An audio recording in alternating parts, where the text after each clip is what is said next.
જય શ્રી રામ મિત્રો, તો નવા વિડીયોમાં તમારું સ્વાગત છે. તો તમે વિશુ રાજપૂતને તો ઓળખતા જ હશો, ઇન્સ્ટામાં ફેમસ છે અને યુટ્યુબમાં પણ. અને તેમના લગ્ન મહિના પહેલાં થયા હતા અને તેના એક જ મહિનામાં છૂટાછેડા થઈ ગયા છે. કેમ, સાંભળો વિડીયો. જો અમારી ચેનલ પર નવા હોય તો લાઇક, શેર અને સબસ્ક્રાઈબ કરવાનું ભૂલતા નહીં. અને આ વિડીયો તમને કેવો લાગ્યો કોમેન્ટ બોક્સમાં જરૂરથી જણાવજો. મારા ધૂમધામથી મેરેજ કર્યા. મારા મેરેજમાં 11 તો કલાકાર હતા. મહિનામાં જ મારા ડિવોર્સ થઈ ગયા દોસ્તો. કે એકલો જ રખડું હું અને એકલો જ ફરીશ આ જીવન. ભલે બે હાથ નથી, ભલે પગ નથી, પણ અમારા દેવાયતભાઈ કે ને એમ કે ઈ જ રૂટ ઉપર નીકળું હું, મોરે મોરો હાયલા આવજો તમ તારે. જય શ્રી રામ દોસ્તો. આમાંથી ઘણા લોકો મને ઓળખતા છે, ઘણા લોકો નહીં ઓળખતા હોય. તો ઓળખાણ મારી આપી દઉં તમને કે હું છું આપનો વિશુ રાજપૂત અને તમે બધા મને ઓળખતા હશો લગભગ. અને જો કે મારા વિડીયો લગભગ કોઈ ન જોયે એવું બને જ નહીં, કારણ કે દોસ્તો ઠાકરની દયાથી અત્યારે 3 મિલિયન ફોલોવર થવા આવ્યા છે અને બધા મને ઓળખે, બહુ મિત્રો સારો એવો સપોર્ટ કરે છે. પણ આજે ચેનલની માધ્યમથી મારે એટલું કહેવું છે કે ભાઈએ મને વાત કરી એ કે અમારા સબસ્ક્રાઈબર્સોને તમે તમારા વિશે થોડું જણાવો. હાલની તારીખમાં તમારી ઉપર આવું બન્યું છે તો અમને કયો અને હિંમત આપો અમારા સબસ્ક્રાઈબર્સોને. તો બધાને તો પહેલાં જય માતાજી. કેમ છો બધા? મજામાં? કોમેન્ટમાં જણાવી દેજો ભૂલતા નહીં. તો દોસ્તો આજે મારી નાની એવડી વાત શેર કરવા આવ્યો હું યુટ્યુબમાં, કારણ કે દોસ્તો ઘણા લોકો અત્યારે જીવનમાં હોય છે કે નાની એવી જિંદગીમાં તકલીફ આવવાથી હિંમત હારી જાય છે. તો તમને મારી શરૂઆતની વાત કરું કે મોરબી જિલ્લાનું અને હળવદ તાલુકાનું નાનું એવડું ગામડું છે માથક ગામ. ત્યાં મારો જન્મ થયો હતો 2004માં. 2004માં મારો જન્મ થયો અને પછી ધીમે ધીમે મમ્મી પપ્પાએ 9 વર્ષના કર્યા. 9 વર્ષના કર્યા અને 2012નો સમય હતો દોસ્તો.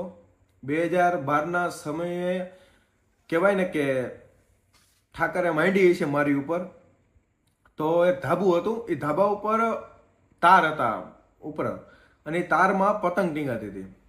અને દોસ્તો હું પતંગનો ફૂલ શોખીન માણસ. અત્યારે હાથ પગ નથી ને તો એ શોખીન તો પહેલેથી, કારણ કે એવું નહીં કે આ પતંગે મારી જિંદગી બગાડી તો હવે ઉત્તરાયણ નામની વસ્તુ આપણા જિંદગીમાં ન આવી જોઈએ. ના, એ જ આવી જોઈએ. કેમ ન આવે? કારણ કે એ જ વસ્તુ આપણો શોખ છે યાર. અને એ શોખ, એનું કારણ તમને કહીશ કે એ શોખ મેં કેમ રાખ્યો હોય. અને જોકે 2004થી તે 2025 સુધી અફલકણો આપણું નામ આવતું દોસ્તો. હું અટકચારો બહુ હતો અને સાહસી પણ એટલો હતો, હિંમતવાળો પણ એટલો હતો. જોકે 2025 અત્યારે ચાલુ છે.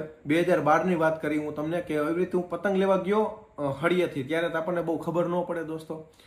તો હળિયેથી હું પતંગ લેવા ગયો અને કહેવાય ને કે ભૂલથી અહીંયા અડી ગયો અને એ જે 11 kVનો કરંટ મારા શરીરની અંદર ઉતરી ગયો અને એમાં મારા બંને હાથ, એક પગ કપાઈ ગયું. અને ત્યારે મારા કુટુંબ ઉપર, મારા ફેમિલી ઉપર, મારી ઉપર શું વીતી હશે એ તો હું દર વખતે મારા વિડીયોમાં કહું જ છું કે તો જેને વિસી કાઢ્યો હોય ને એની વેદના ખબર હોય કે દર્દ કોને કહેવાય એમ. તો મેં બહુ ભોગવું 2012માં. 2012માં જ્યારે મને કરંટ લાગ્યો, હોસ્પિટલે હતો, તે જોકે પોતાના સાથ છોડી દીધો દોસ્તો. કારણ કે મારા પપ્પાએ ત્યાં મારો સાથ છોડી દીધો.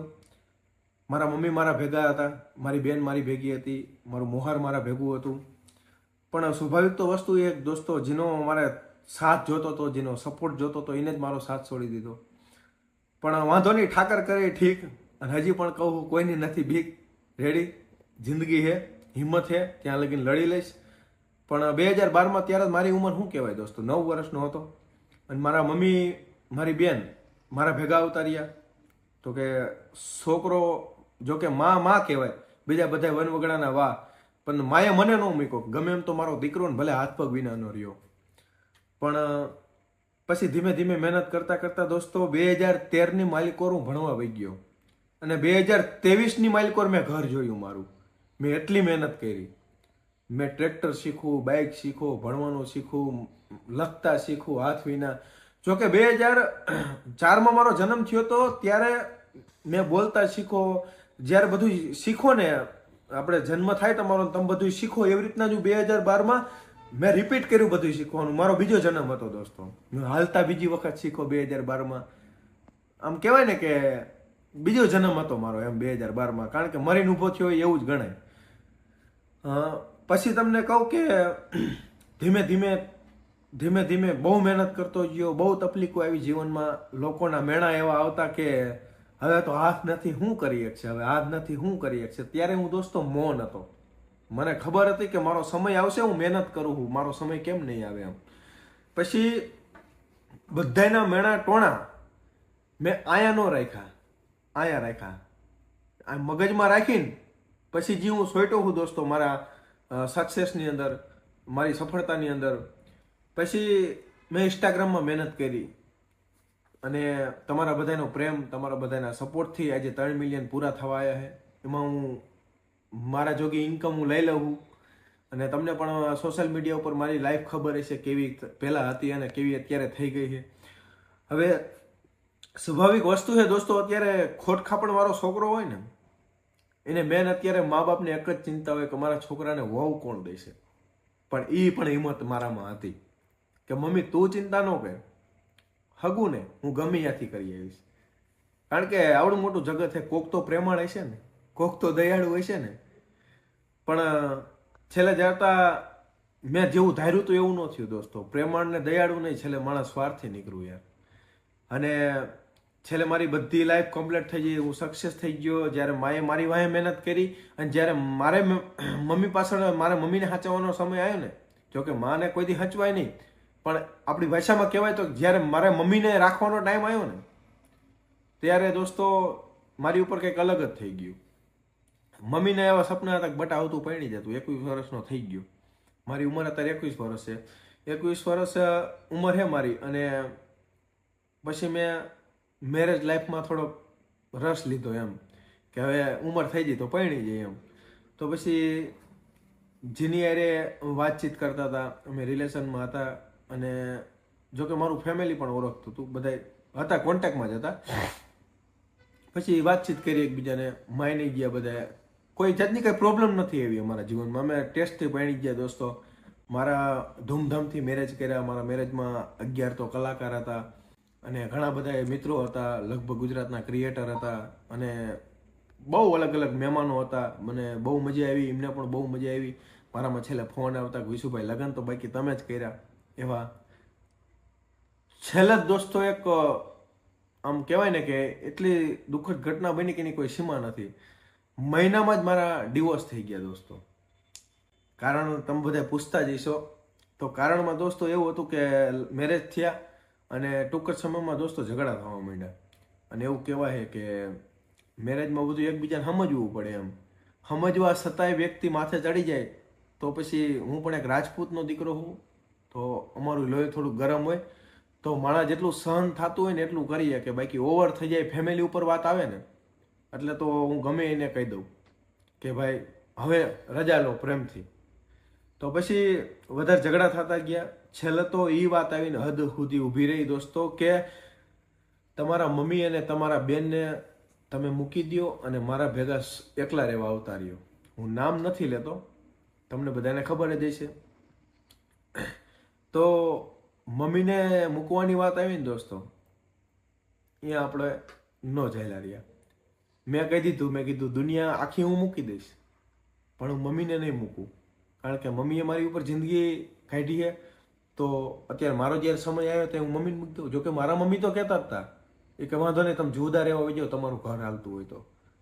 પણ જો કદાચ હું અત્યારે મેં મારા મમ્મીને મૂક્યા હોત ને તો દુનિયામાંથી સૌથી મોટો મૂર્ખો હું ગણાવ, મારું નામ આવે. તો મારામાં એટલી મારે માના સંસ્કાર હે દોસ્તો કે હું ન મૂકી શકું મારી માને. હું પણ એક રાજપૂતનો દીકરો હું. તો એના લીધે મેં ડિવોર્સ દીધા દોસ્તો. અને ઘણું બધું મને પછી જાણવા મળ્યું ડિવોર્સ દીધા પછી કે ઓહો આમાં તો ખોટો જ હું હાવ ઉતરી ગયો તો એમ. પણ ઘણી બધી પછી મેં એક મારું ઇન્ટરવ્યૂ હમણાં એની પહેલાં દીધું તો મારામાંથી ભાઈ પહેલાં ઘણા ફોન આવ્યા એમ, ધમકીઓ આવતી હતી મારે હમણાં 2 દી પહેલા ઇન્ટરવ્યૂ દીધું ને તો તરત મને ધમકી આવી હતી. તો આ ચેનલ થ્રુ હું કહેવા માગું છું કે એકલો જ રખડું છું અને એકલો જ ફરીશ આ જીવન. ભલે 2 હાથ નથી, ભલે પગ નથી, પણ અમારા દેવાયતભાઈ કે ને એમ કે ઈ જ રૂટ ઉપર નીકળું હું, મોરે મોરો હાયલા આવજો તમ તારે. રેડી? મને કોઈના બાપની બીક નથી. બસ હજી કહું, ઠાકર કરે એ ઠીક, બાકી કોઈની નથી બીક. રેડી? અને આ ધમકીઓ મોબાઈલમાં રહેવા દો, હામે હામ આવો. રેડી? એટલે હું તમને દેખાડી દઉં કે હું એકલો જ છું અને આ કરી શકું એમ. બાકી આમ જો, બાકી એકય રીતે અમે બીતા નથી. રેડી? મારામાં ઝાક હોય ને તો જ મેં ડિવોર્સ દીધા હોય. રેડી? અને બધું કર્યું હોય. અને સ્વાભાવિક વસ્તુ છે કે મેં આટલો ખર્ચો કર્યો હોય ને દોસ્તો, તો મને એવું ન હોય કે મારું ઘર હવે હું તોડી નાખું. મને મારે સાચવવું જ હોય, પણ મારી સહનશક્તિ અહીંયા પૂરી થઈ ગઈ હોય. રેડી? જય માતાજી અને જય હિન્દ. બસ બધા હિંમતમાં રહીજો. હું હિંમતમાં જ છું તમ તારે. સમજો, હું હિંમત હારું ને એ વાતમાં દમ નથી. મળી અને વિશ્વ આવે છે ટૂંક જ સમયમાં. Come back.